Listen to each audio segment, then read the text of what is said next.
السلام علیکم ورحمۃ اللہ وبرکاتہ، welcome back to my another video. تو آج کی ویڈیو میں ہم ایسی 15 حدیثیں شیئر کریں گے جن پر عمل کرنے سے آپ کی لائف چینج ہو سکتی ہے۔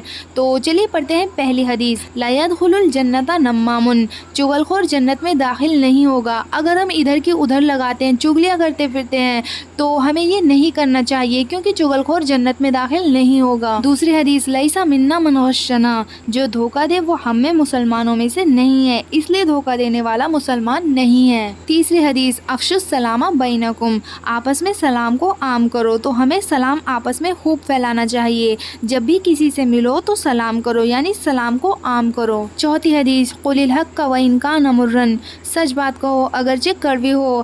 اگر کوئی بات ہے چاہے وہ کتنی بھی کڑوی ہے، کتنے ہی لوگ ناراض کیوں نہ ہو جائیں، چاہے آپ کے خاص لوگ ہی ناراض کیوں نہ ہو جائیں، کتنی بھی کڑوی بات ہو، لیکن سچ کہنا چاہیے۔ پانچویں حدیث، الشحیح لا يدخل الجنت، بخیل جنت میں داخل نہیں ہوگا۔ بخیل یعنی کنجوس، جہاں اللہ سبحانہ و تعالیٰ نے خرچ کرنے کا حکم دیا ہے وہاں پر بھی خرچ نہیں کرتا ہو تو ایسے شخص کو کنجوس کہتے ہیں اور وہ جنت میں داخل نہیں ہوگا۔ چھٹی حدیث، السواک مطہرۃ للفم ومرضاۃ للرب، مسواک منہ کی صفائی اور پروردگار کی خوشنودی کا سبب ہے۔ مسواک سے منہ کی صفائی تو ہوتی ہی ہے اور اللہ اس سے راضی ہوتا ہے۔ یہ تو آپ لوگ جانتے ہی ہیں کہ آج کل لوگ گھروں میں برش یوز کرتے ہیں، کسی کو مسواک کے بارے میں پتہ ہی نہیں ہوتا ہے، تو مسواک کرنا چاہیے کیونکہ اس سے اللہ کی خوشنودی حاصل ہوتی ہے۔ ساتویں حدیث، الوالد اوسط ابواب الجنہ، باپ جنت کے دروازوں میں بہترین دروازہ ہے اور دروازے کے بغیر جنت میں داخل نہیں ہوا جا سکتا۔ جنت میں داخل ہونا ہے تو باپ کی خدمت کرنی چاہیے۔ آٹھویں حدیث ہے، الظلم ظلمات یوم القیامہ،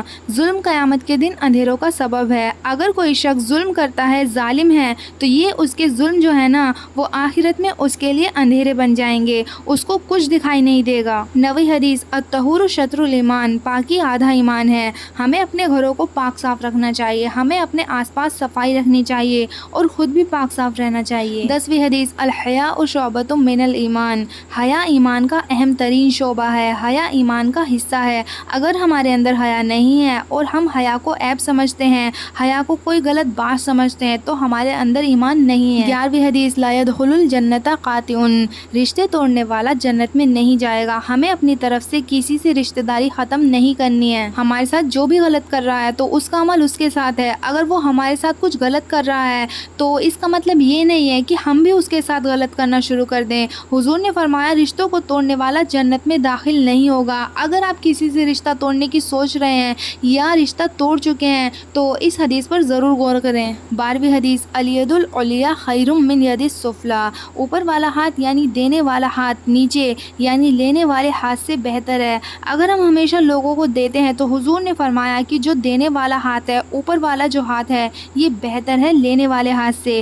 تو ہمیں اپنی نیت دینے والی رکھنی چاہیے۔ آج کے ٹائم میں لوگ صرف لینا جانتے ہیں، لینا چاہتے ہیں، دینے کی نیت بہت کم ہوتی ہے، تو ہمیں اپنی نیت دینے والی بنانی چاہیے۔ 13ویں حدیث، ما اسفل من الکعبین من الازار فی النار، ازار کا جو حصہ ٹخنوں سے نیچے ہوگا وہ آگ میں جائے گا۔ مردوں کے لیے ٹخنوں سے اوپر پاجامہ پینٹ، اس کو ٹخنوں سے اوپر رکھنا واجب ہے، ضروری ہے، اور اگر کسی مرد کا ازار پینٹ پاجامہ ٹخنوں سے نیچے ہوگا تو اس کا وہ حصہ آگ میں جائے گا۔ 14ویں حدیث، من تشبہ بقوم فہو منہم، جس نے کسی غیر قوم کی مشابہت اختیار کی تو وہ انہی میں سے ہے۔ دوسرے مذہب کی جو چیزیں ہیں اگر ان کو کوئی اختیار کرتا ہے تو وہ پھر آخرت میں انہی میں شمار ہوگا۔ 15ویں حدیث، من کان یؤمن باللہ والیوم الآخر فلیکرم ضیفہ، جو شخص اللہ پر اور آخرت کے دن پر ایمان رکھتا ہے تو چاہیے کہ اپنے مہمان کا اکرام کرے۔ مہمان کا اکرام کرنا، مہمان کی عزت کرنا، مہمان کو اچھا کھلانا پلانا۔ حضور نے فرمایا کہ جو شخص اللہ اور اللہ کے رسول پر آخرت پر ایمان رکھتا ہو